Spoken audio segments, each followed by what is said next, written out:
وقتی زنا به من نزدیک می شدن، با مهر و محبت در آغوشم می گرفتن. صورتم رو می بوسیدن. با دست به گونه هم دست می کشیدن و بعد همون دست رو به صورت خودشون می مالیدن. انگار نیروی شفابخش در وجودم بود. همونجا بود که برای اولین بار چهره‌های دگرگون شده مبتلایان به جذام رو از فاصله نزدیک دیدم. نگاه‌هایی پر از اندوه و یأس که دل آدمو به لرزه مینداخت. یکی از عجیب‌ترین ملاقات‌های تاریخی شهبانو فرح دیدار با بیماران جذامی بود. در این ویدیو صحنه‌هایی از این ملاقات‌ها را به تصویر می‌کشیم. اگه آمادگی دیدن افراد مبتلا به این بیماری رو ندارید، توصیه می‌کنم از دیدن این ویدیو صرف نظر کنید. چرا که شامل تصاویر ناراحت کننده و تکان دهنده است. قبل از شروع این روایت تکان دهنده، ازتون درخواست دارم کانال ما رو دنبال کنید و زنگوله کنار اون رو هم فعال کنید تا از انتشار ویدیوهای جدید مطلع بشید. بیماری جذام رعب و وحشت عجیبی در دل مردم ایجاد کرده بود.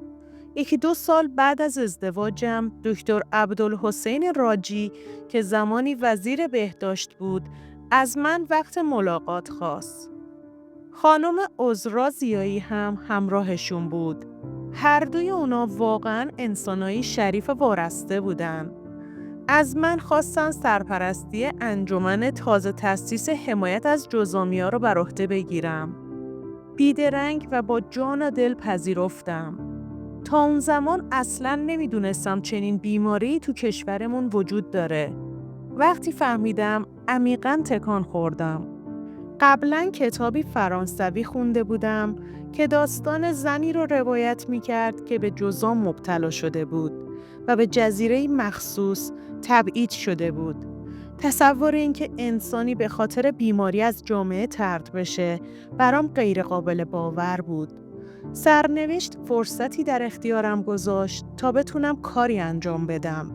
تصمیم گرفتم بیدرنگ از مراکز جذامیان در تبریز و مشهد بازدید کنم.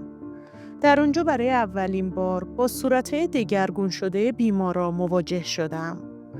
دیدن اون نگاه‌ها زبونمو بند آورد.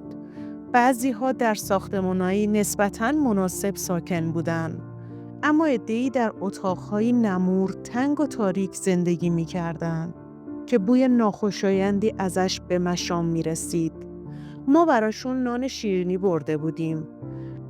وقتی دیدم راهنماها اون نونا رو به طرفشون پرت می‌کنن، حس شرم عجیبی بهم دست داد. با خشم فریاد زدم چطور میتونید اینطور با انسانا رفتار کنید؟ راهنما که حسابی شرمنده شده بود، ترس از سرایت بیماری به خودش رو بهونه کرد. آسایشگاه بابا باقی در سال 1312 ساخته شده بود. با گذر زمان و افزایش جمعیت بیمارا، اونجا به چیزی شبیه قلعه تبدیل شده بود. با دیواری 3 متری دور تا دورش، مردم حسابی از جذامیا وحشت داشتن. پس از اون دیدار با چند پزشک مسیحی آشنا شدم که با جانفشانی و بدون هیچ چشم داشتی برای درمان این بیمارا تلاش می‌کردن.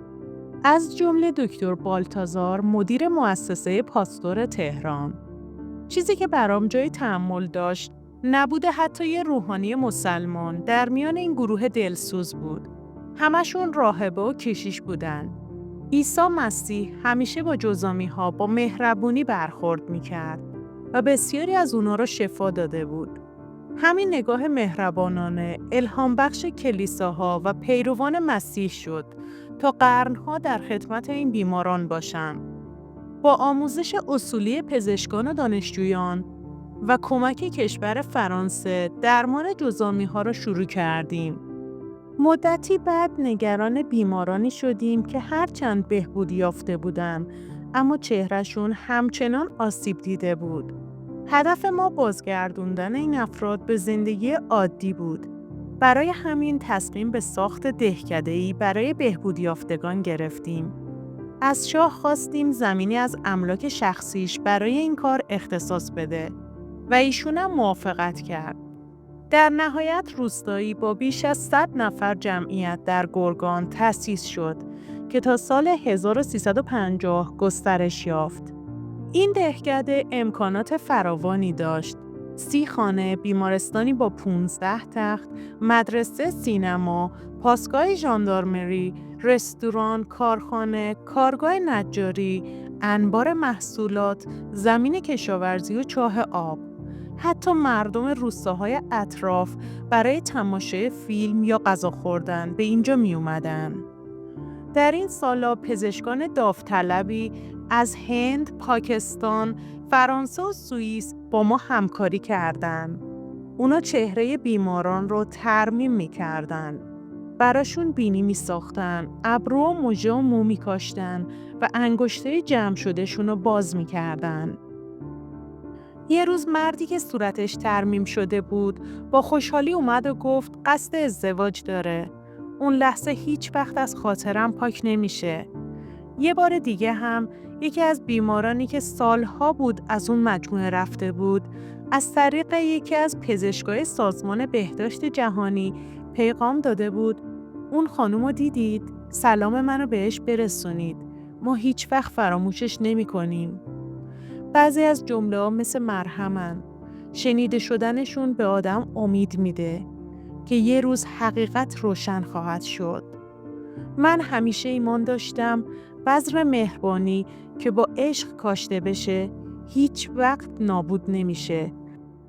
در طول این سالا با تلاش مداوم موفق شدیم نگاه بخش بزرگی از مردم ایرانو نسبت به جزامی‌ها تغییر بدیم. بسیار ممنون و سپاسگزارم که تا انتهای این ویدیو با ما همراه بودید. لطفاً اگه کانال ما را هنوز سابسکرایب نکردید، از پایین همین ویدیو دکمه سابسکرایب و زنگوله کنار اونا فعال کنید تا اولین نفری باشید که ویدیوهای بعدی ما رو میبینید.